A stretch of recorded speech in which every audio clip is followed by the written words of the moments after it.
Good morning, and thanks for joining us today as we release President Biden's National COVID-19 Preparedness Plan. Today, I'm joined by Secretary Becerra, Dr. Walensky, and Dr. Fauci. We'll each deliver some remarks and then open it up for questions. As President Biden said in last night's State of the Union address, we've reached a new moment in the fight against COVID-19. Because of the significant progress we've made as a country, the determination and resilience of the American people, and the work we've done to make tools to protect ourselves widely available, we are moving forward safely, getting back to our more normal routines. And under the latest CDC recommendations, most Americans in most of the country can now be mask-free. Last night, the president laid out 4 key goals for the path ahead. First, protect against and treat COVID. Second, prepare for any new variants. Third, prevent economic and school shutdowns. Fourth, vaccinate the world and save lives. The president's national COVID-19 preparedness plan that we're releasing today will help us move forward safely, sustaining and building on the progress we've made over the last 13 months. The president's national COVID-19 preparedness plan is robust and comprehensive.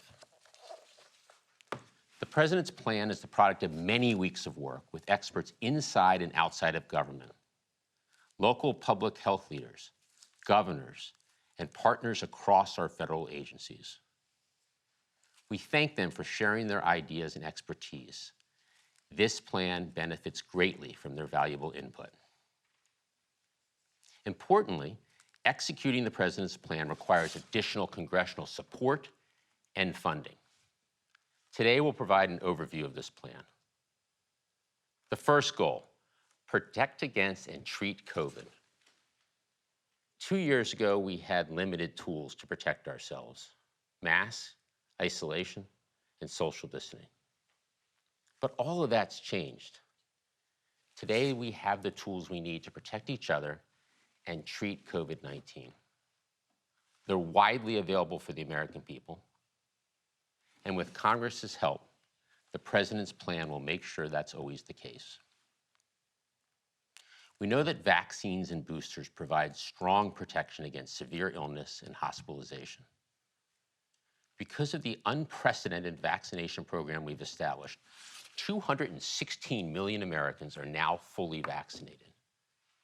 And 2 out of 3 eligible adults now have booster shots, which provide the strongest protection. In fact, if you're vaccinated and boosted, you have an extremely high level of protection against COVID, and it's extremely unlikely you'll end up in the hospital if you do get the virus. The plan lays out how we're going to keep working with governors, state and local health officials, and community partners to get even more shots in arms. Importantly, we know parents of children under the age of 5 are eager to provide their kids the protection of a vaccine. The president's plan ensures that as soon as a vaccine is authorized, we'll be ready with plenty of vaccines and prepared to help parents vaccinate their youngest kids at thousands of trusted and convenient locations across the country. In addition to vaccines and boosters, we have filled our nation's medicine cabinet with effective treatments and therapeutics, monoclonal antibodies, antiviral pills, and preventive therapies for our most vulnerable.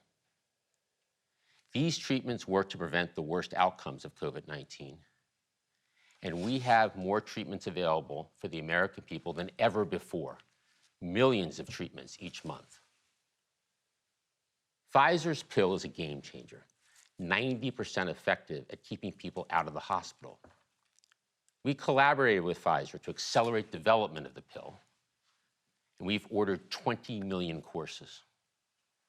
As the president announced last night, Pfizer worked overtime to further accelerate delivery. This month alone, the month of March, we'll have 1 million of these treatment courses available. And in April, that number will more than double. To ensure these life-saving treatments are easily accessible, the president's plan launches a new Test to Treat initiative to provide individuals access to testing and treatment for free, all in one stop. Hundreds of one-stop sites will open across the country this month, located at local pharmacy clinics, community health centers, long-term care facilities, and veterans health centers. The President's plan, with support from Congress, ensures other important tools like tests and high-quality masks are widely available, accessible, and free. As the President announced last night, if you've already gotten your free test from covidtest.gov, starting next week, you'll be able to place a second order for tests delivered straight to your home. And we continue to make hundreds of millions of high-quality N95 masks available to Americans for free at local pharmacies, grocery stores, and community health centers across the country. Vaccines, treatments, tests, masks. These tools are how we continue to protect people. They enable us to move forward safely and get back to our more normal routines. Going out to eat at a restaurant, taking that trip that's been long delayed, arranging a play date for your kids, attending a sports game, a movie, or a concert again. To make sure people have the tools they need to protect themselves, we'll launch a website later this month that will be a go-to place where you can find vaccines and masks at easy and convenient locations, and where you can find the latest information on COVID-19 in your community. Now let me turn it over to Secretary Becerra to cover how the President's plan will allow us to keep distributing these tools and ensures we continue to advance equity. Secretary? Thanks, Jeff, and good morning to everyone. Under President Biden's leadership and in partnership with the White House, we've worked hard at HHS to fight this virus. We've authorized, procured, and distributed our national supply of tests, vaccines, and treatments to every corner of the country.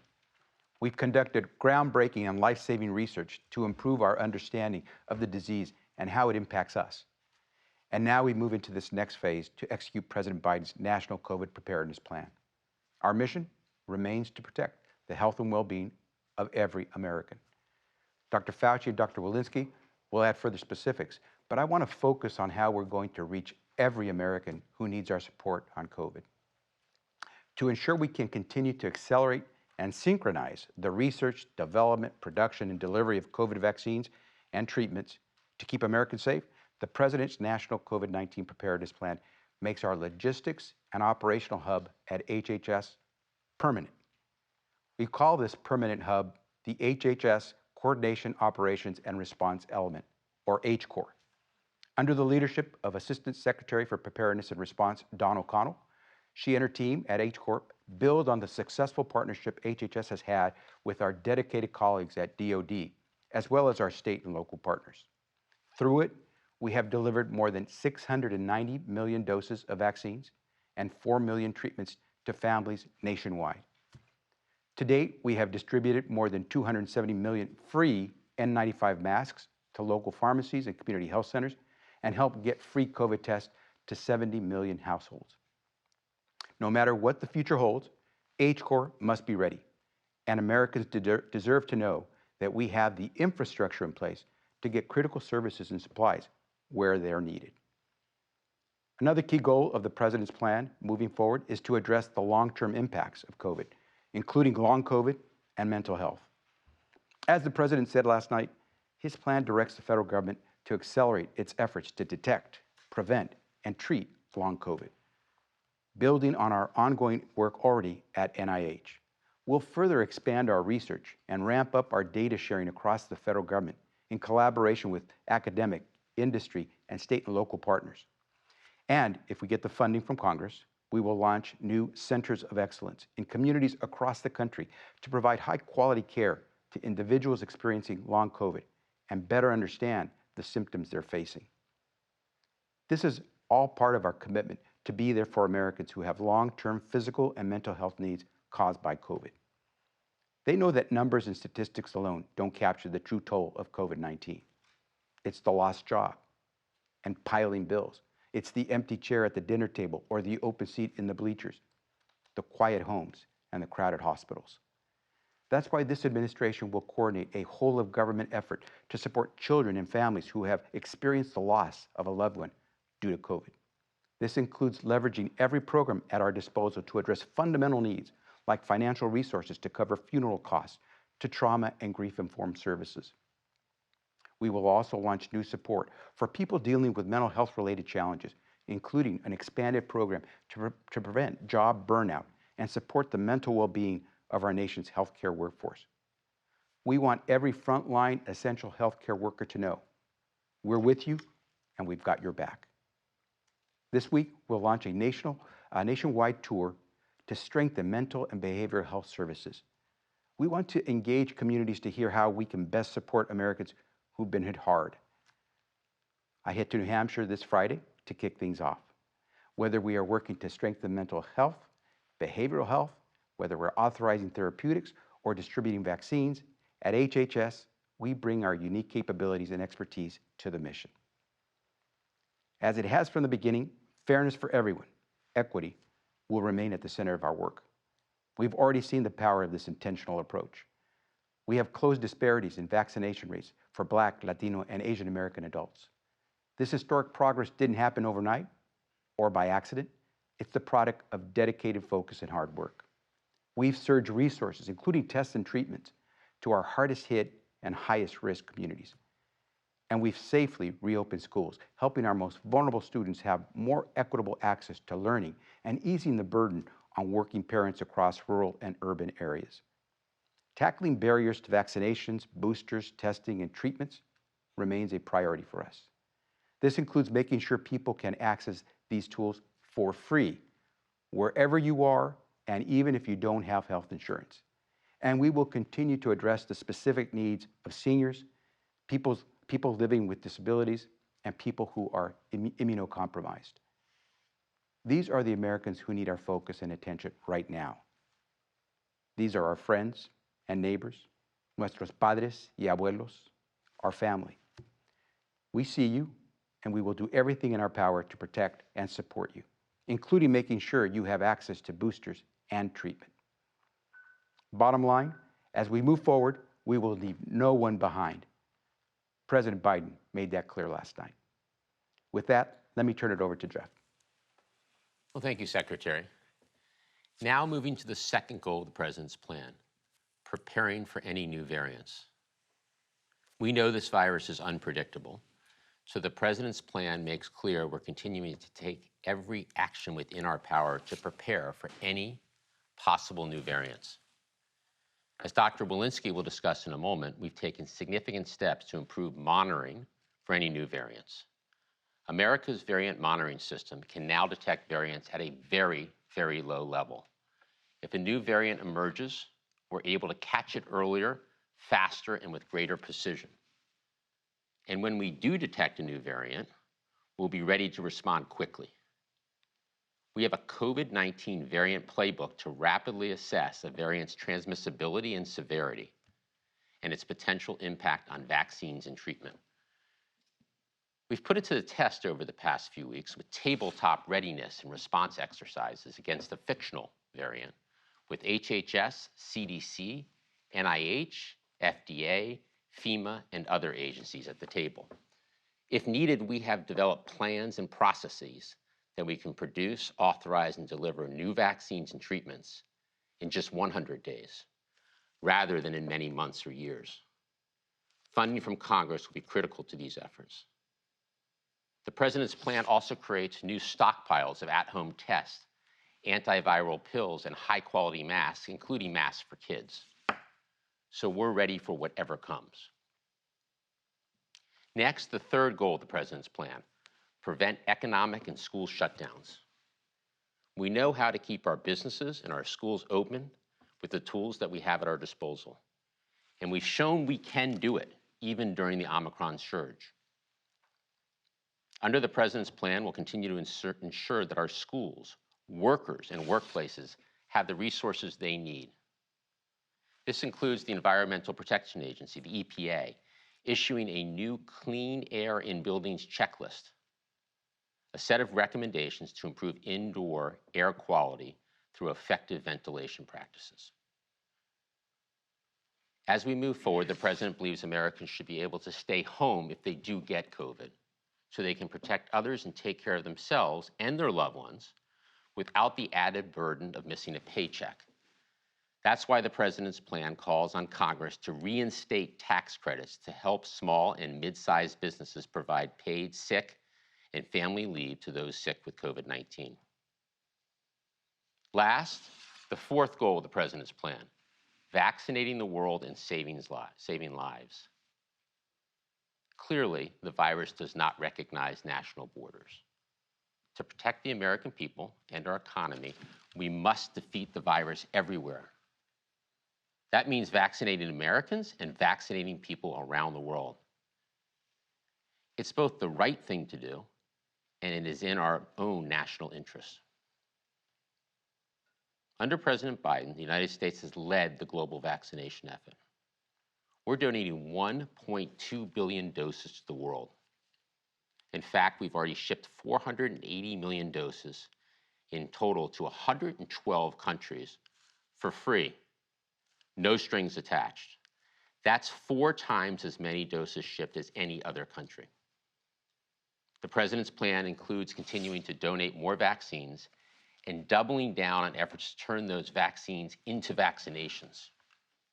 We're going to help get shots in arms around the world by supporting public education efforts, providing vaccinators in the field, and setting up vaccination sites. Now let me turn to Dr. Walensky to provide more detail on CDC's work to improve and expand tracking and monitoring of COVID variants. And then over to Dr. Fauci to discuss NIH's work to support the development of new treatments and next-generation vaccines. Dr. Walensky? Good morning, everyone. Thank you, Jeff. I'm delighted to be with you for today's announcement. As you heard from Jeff and Secretary Becerra, a key element of the President's National COVID Preparedness Plan is building on the strengths of our public health response to COVID-19, expanding our capacity to respond to new variants, clusters of cases, or outbreaks, so we can effectively stay ahead of this virus and protect more people. Today, I want to discuss some of CDC's strategies for monitoring the virus, alerting people in real time, and adjusting our response as needed. These approaches include our National Wastewater Surveillance System and the National Syndromic Surveillance Program to better anticipate a rise in cases, expanded genomic sequencing to quickly identify new variants, and our approach to data modernization and our new Center for Forecasting and Analytics, which is designed to forecast and model emerging health threats and to help inform public health decision-making. First, surveillance. Last month, CDC publicly released our national wastewater surveillance data. For SARS-CoV-2, wastewater can detect an increase in cases 4 to 6 days before we might see these cases show up through a rise in positive tests. When it was first released publicly 2 weeks ago, data from the National Wastewater Surveillance System included 400 testing sites across the country in 212 communities, representing over 50 million people. With continued expansion, we now have 647 testing sites publicly reporting on COVID Data Tracker, and we are onboarding new sites each week. This adds to the National Syndromic Surveillance Program, which collects data on COVID-19 emergency visits from over 70% of emergency departments across the country to anticipate where cases are increasing. Second, we are expanding our capacity in genomic surveillance so that we can readily detect variants of concern or interest. Each week, CDC analyzes genomic sequences from all 50 states and uses these sequences to understand and map the spread of variants across the country, often sequencing tens of thousands of viral samples in a given week. These robust sequencing efforts mean we can reliably identify very low levels of variants, even variants that account for as little as 0.1% of all COVID-19 cases in the United States. Finally, we continue to invest in and scale up our data modernization efforts, which improve COVID-19 data collection, reporting, analysis, and interoperability so America is better informed and ready to respond to whatever may come next. By connecting data from local public health to our national systems, we work to collect the data today that we will need to answer the critical questions of tomorrow. These data can then be used by CDC's Center for Forecasting and Outbreak Analytics to forecast and model our public health threats and inform our prevention recommendations. CDC is working with state, county, and city jurisdictions to transform independent local surveillance efforts into a robust, sustainable national system. And we continue to build and strengthen our global collaborations and communication networks to better understand and respond to COVID-19 variants as they emerge. All of these efforts are with a vision for not just COVID, but also to address any future infectious and non-infectious public health threats. As we continue to move forward from this pandemic, I'm confident that CDC and our public health partners are well positioned to use our surveillance and our data to lead the way. Thank you. I'll now turn things over to Dr. Fauci. Thank you, Dr. Walensky.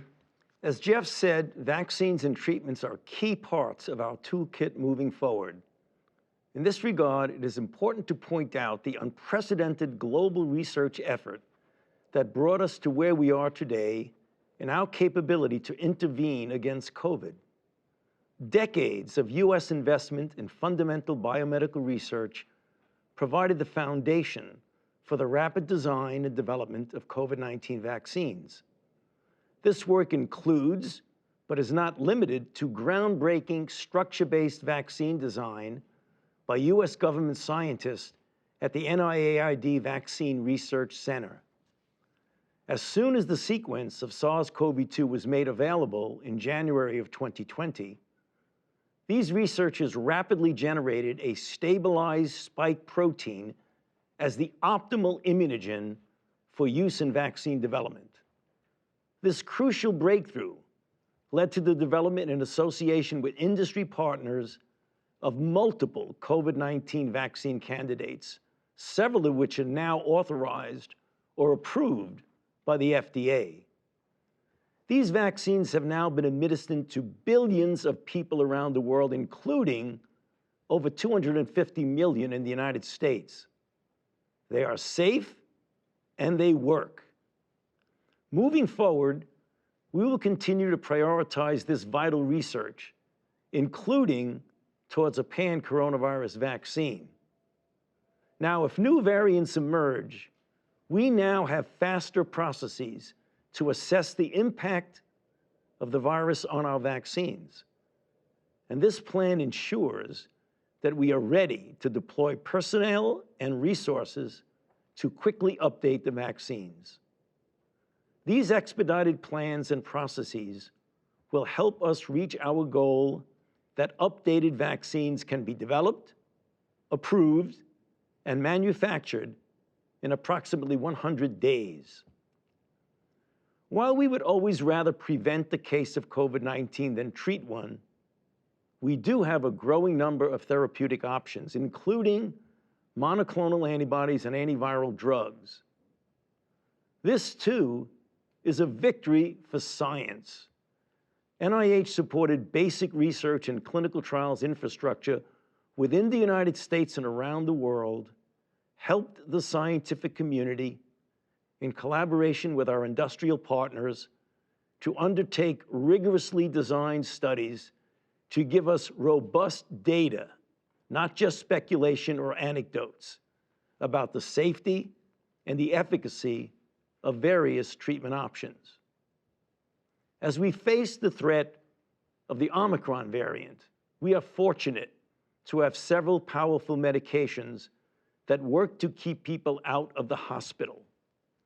The most recent of these is the Eli Lilly monoclonal antibody co-discovered by NIH scientists and their collaborators in industry, which is already going out across the country. This powerful medicine works against all the variants that we've tested it against. And Pfizer's antivirals are highly effective at reducing the risk of hospitalization and death. 1 million courses are available just this month.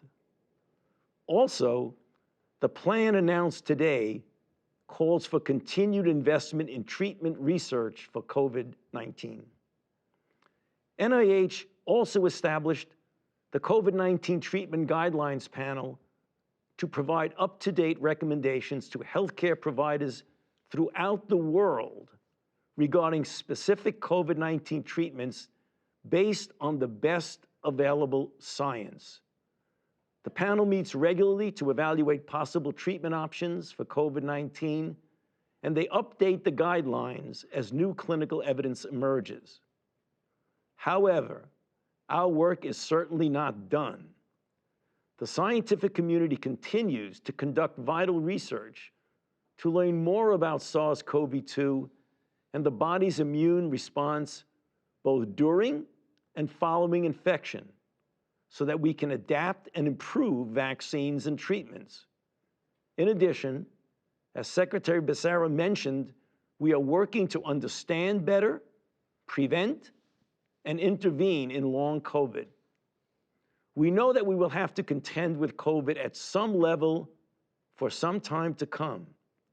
Thus, we will continue to invest in research to develop better treatments and next-generation vaccines, one that could provide even broader and longer-lasting protection.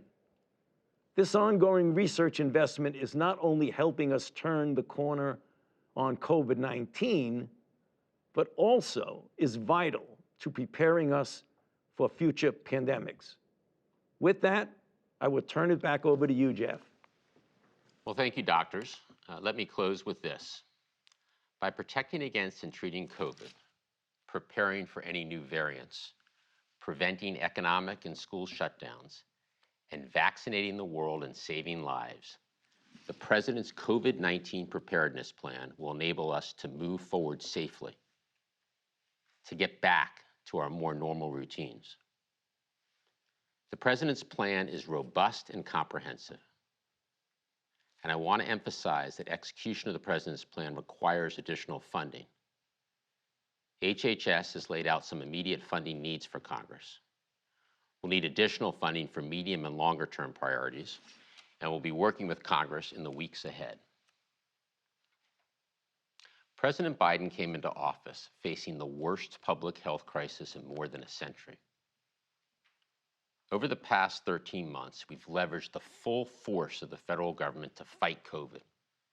And together with the leadership of governors and local health officials, the innovation of the private sector, and the determination of the American people, we have made tremendous progress.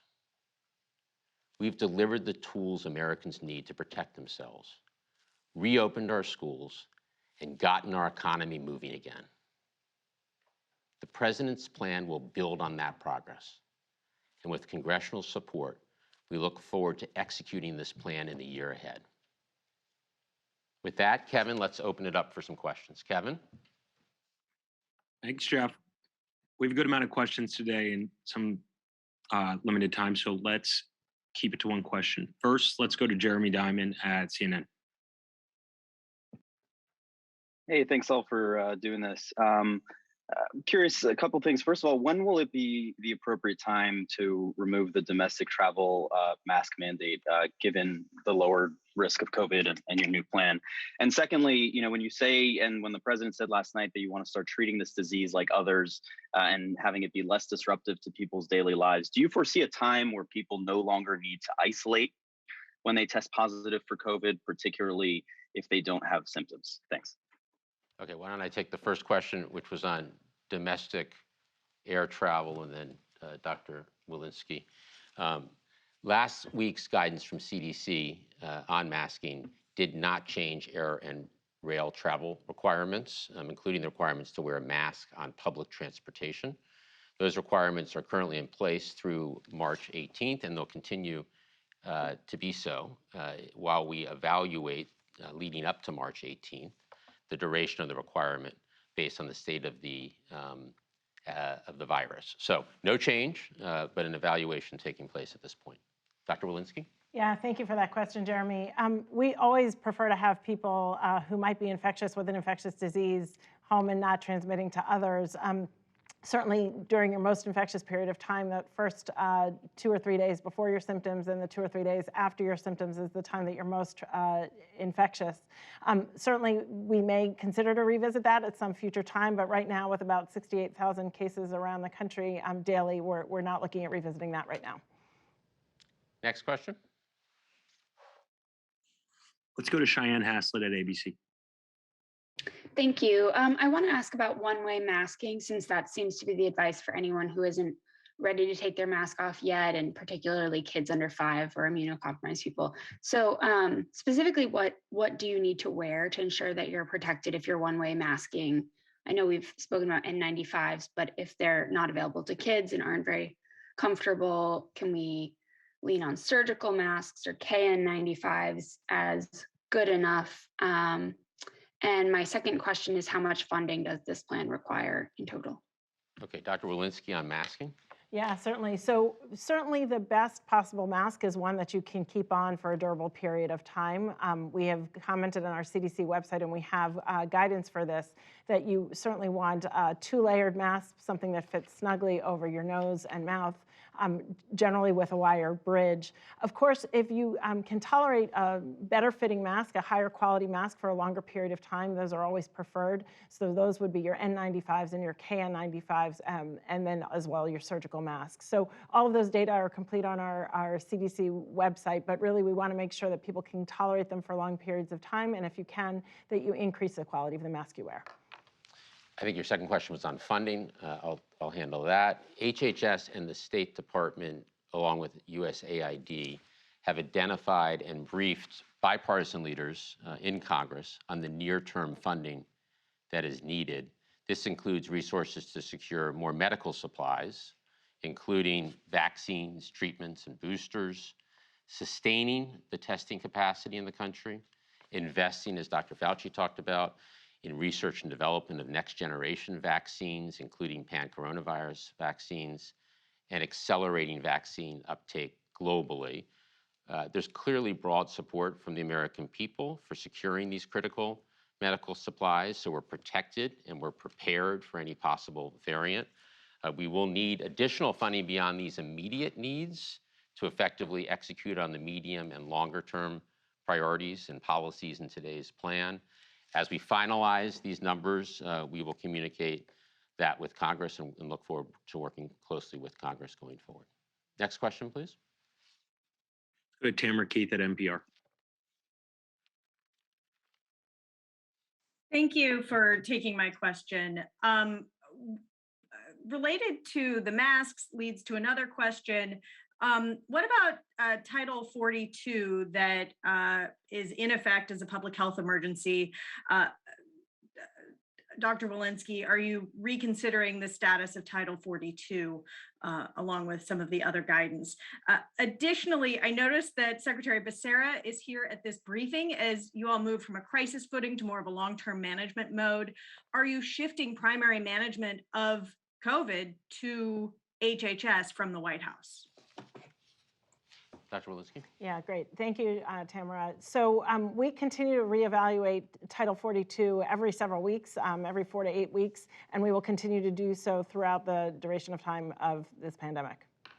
On Secretary Becerra, I'll go first if you want to add anything. As I've said before, Secretary Becerra has been an essential partner throughout the COVID response, and that work continues going forward. The Secretary is leading many of the critical COVID efforts at HHS, like managing the operational and logistical structure to deliver hundreds of millions of vaccines, tests, and treatments across the country, focusing on the long-term impacts of COVID, as he discussed today, like long COVID, mental health challenges, and the tragedy of losing someone they love. So this is very much business as usual. We have a very close working relationship and partnership, talking and meeting many times most weeks. Secretary Becerra? I'll only add that from the beginning, the President put together a team, and that's the way it's continued to work. HHS is a principal partner in that team. HCOR, the new organization that I've mentioned, is going to be indispensable for the execution of this plan. And HCOR has learned from the lessons that we saw from Operation Warp Speed when DOD had more jurisdiction and was more in charge. But now that it is permanently housed here at HHS, you'll continue to see much of the execution once the plans are in place and the president gives a signal emanating from HHS, as you can see from the presentations today. So it's all a team effort, and it's about getting the job done. Next question, please. Emma Court at Bloomberg. Hi, thanks for holding this. I was hoping you could speak about how confident the government is about its COVID monitoring systems moving forward, especially given that so many of the precautions are now being relaxed. Will we have enough notice if another surge develops? Dr. Walensky. Yeah, so that is instrumental in what we've been doing. We have great collaborations globally so that if a variant were to, of concern were to emerge globally, we are in touch globally. And then we have all of the systems that we talked about, our wastewater system, our syndromic surveillance system, our genomic surveillance system, our enhanced genomic surveillance system, which is how we found a case of Omicron within days of knowing that it existed in other countries. So yes, we are confident we continue to scale up these efforts and are grateful for the resources from Congress to be able to do so. Next question, please. Let's go to Cheryl Stolberg, New York Times. Thank you for doing this call. A couple of questions. First, to Dr. Walensky. We're still at about 60,000 cases a day, which is more than 5 times the low of June 2021. So I'm wondering, is there a threshold of daily cases at which you would feel comfortable recommending that the travel mask mandate be lifted? And then for Dr. Fauci, I'm interested in the likelihood of a universal coronavirus vaccine. A universal flu vaccine has been a dream for a long time and it hasn't happened. So how soon would you envision a universal coronavirus vaccine? Dr. Walensky first. Yeah, I want to just comment, Cheryl, that the qualitative, how these cases are in February or March of 2022 is just very different than where we were in June of 2021. And that is because of all of the tools that we have now. It's because Omicron in general is a milder variant, but it's also because of the massive amount of vaccination we've been doing, the massive amount of boosting we've been doing, as well as the protection that we can get from our therapeutics in this moment. So I think that it's not necessary that we compare exactly the same number of cases. That said, I will also say that we will be revisiting the March, in the middle of March, the testing, the masking for travel order, and more to come on that. Dr. Fauci. Yes, Cheryl, when one thinks of a pan-coronavirus vaccine, it really is going to be an incremental process. So if you look at the entire phylogenetic tree of coronaviruses, there are many, many coronaviruses, some of which are even the common cold coronaviruses that we've all experienced prior to COVID-19, generally year after year accounting for anywhere from 5 to 30% of the common colds. Then there's the beta coronaviruses, which include not only SARS-CoV-2, but SARS-CoV-1, MERS, and others, and they are in another category of the beta coronaviruses. So when you ask about pan-coronavirus, that's quite aspirational, and if we ever get there, that will take years. But what we're focusing on first is a pan-SARS-CoV-2 vaccine, which means a vaccine that would be highly effective against ancestral strain, alpha, beta, delta, Omicron, or any future SARS-CoV-2 that we might experience. I believe that is much, much closer than the pan-coronavirus vaccine. The reason I can't give you a time frame is that when you're in the element of discovery as opposed to full development, you do not know when you will get the right situation, be it an immunogen or a platform or what have you. We are working intensively on that discovery phase. Once you get a particular candidate that fulfills certain criteria, then if you asked me that question again, Cheryl, I could give you approximation of how long it would take.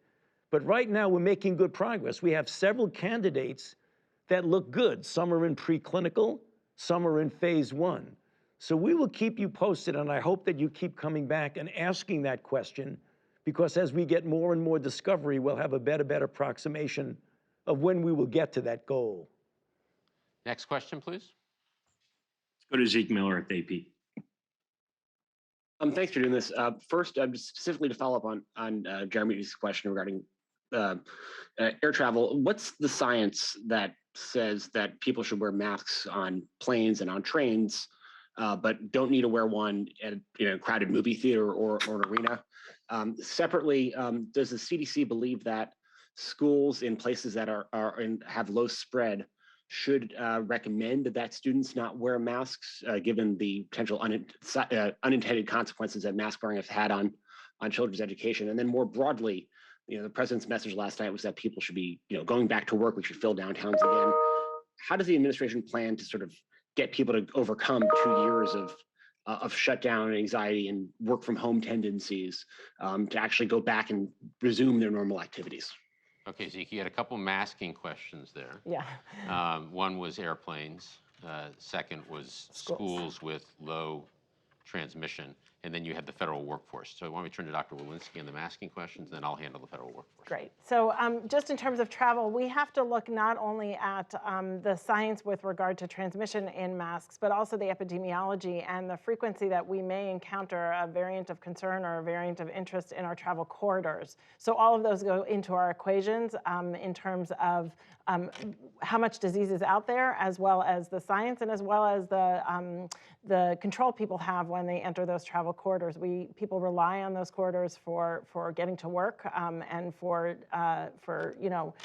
other reasons. So that's among the reasons that we want to revisit this in a separate way. In terms of schools, as we released last Friday, we are confident in our guidance from last Friday that schools can now follow the COVID-19 community levels in terms of their masking recommendations. Those recommendations, if you recall, is to maintain masking if you are in an area that is orange or high level community COVID-19 level, and that you could remove those masks if you are yellow or green, where in yellow, if you are are at high risk, that you would want to consult your healthcare provider to give you some advice as to whether you would want to continue.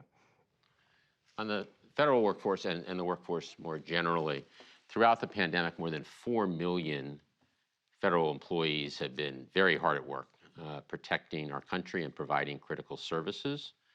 Over the past year, we've made significant progress in the COVID response, and thanks to their efforts, people working from home can feel safe to begin to return to the office. We're doing that here in the federal government. Across the coming weeks, the vast majority of federal workers will once again work in person. You'll see public-facing federal government offices open for longer hours, more in-person appointments and walk-ups services. More generally on worker safety, OSHA at the Department of Labor will update workplace guidance to better equip employees with the tools they need to ensure safer workplaces, including information, as we talked about earlier, on ventilation. We will work with Congress to provide paid sick leave to workers who need to miss work due to a case of COVID-19 or to care for a loved one who has COVID-19. We want to reinstate the tax credits to help small and mid-sized businesses provide paid sick and family leave. Next question. Let's go to Alex Nazarian at Yahoo. Yes. Hi. Thank you. Can you speak broadly to what else can be done to move us past the emergency stage of the pandemic? That's clearly the message that we heard from the president last night. And how do we articulate that? How do you articulate that message in the weeks and months to come? Assuming that we don't have some new variant. Dr. Fauci, do you want to start there? Well, when you say emergency means different things to different people. We are still in a situation right now where, as you know, we have about 68,000 cases. We are coming down in the right direction. We hope, and I believe we will get there, all the parameters that we have pointing to this, as well as the interventions that we have, that we will reach a stage where further and further down to the point where some people call it living with the virus, some people call it endemic. If that is not an emergency, then in fact, we're out of the emergency situation. But remember, whenever you talk about this, the thing you always must keep saying, we always must be prepared for the eventuality of another variant. So we can go living our lives the way we've just described, the way Jeff and with Dr. Walensky and what the president described last night. We are in that situation where we can do that. That doesn't necessarily mean that the definition of an emergency, where there are other things that are important that one can do in much greater ease when you are in a situation where you're officially in an emergency. But right now, if you looked at the practicality of where we are clearly going in the right direction. And with all the interventions we have, I believe that we are prepared for the possibility that we will get another variant with regard to vaccines, boosters, testing, good masks, and antivirals.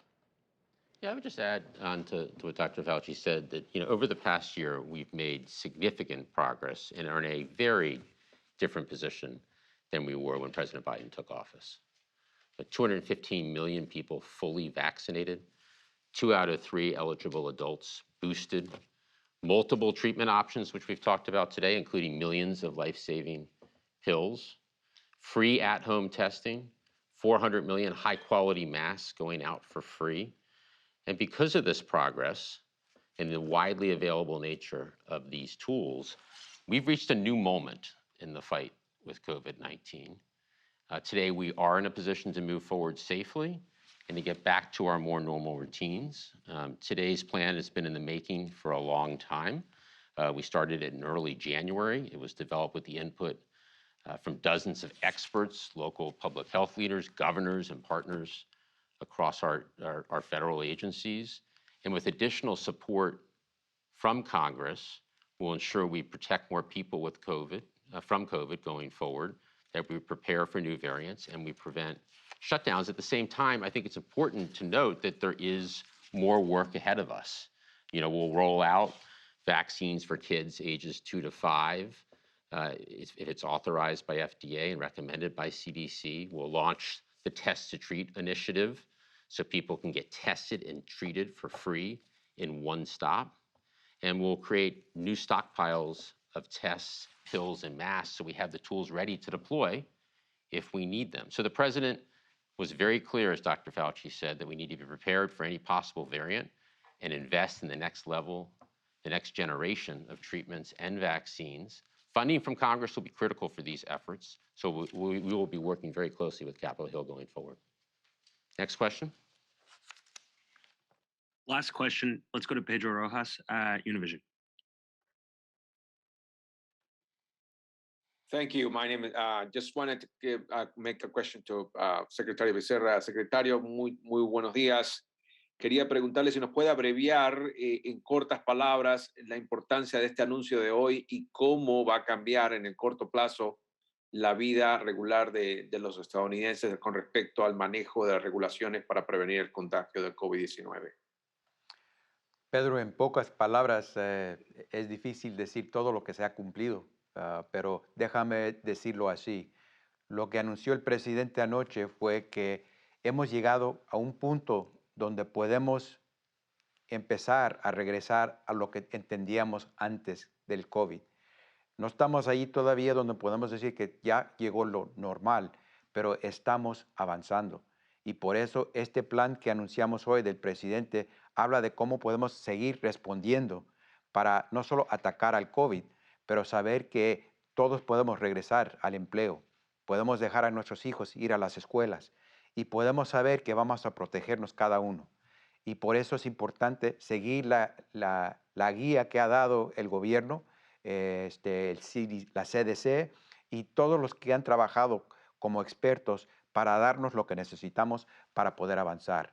La vacuna es importante. Siempre empezamos con la vacuna, que todos se tienen que vacunar. Tenemos tratamientos para los que están enfermos. Vamos a seguir brindando máscaras y acceso a las pruebas caseras para la gente que necesita saber cómo están. Por fin lo que vamos a ver es que si todos trabajamos juntos, socios, como un equipo, podemos regresar a esos días que veíamos a los Estados Unidos como un lugar que debe ser para todos, libre y listo para avanzar. I want to thank everybody for today's briefing, and it's wonderful to be getting back to our more normal routine and to be doing these briefings with my colleagues in person. So thank you, everybody.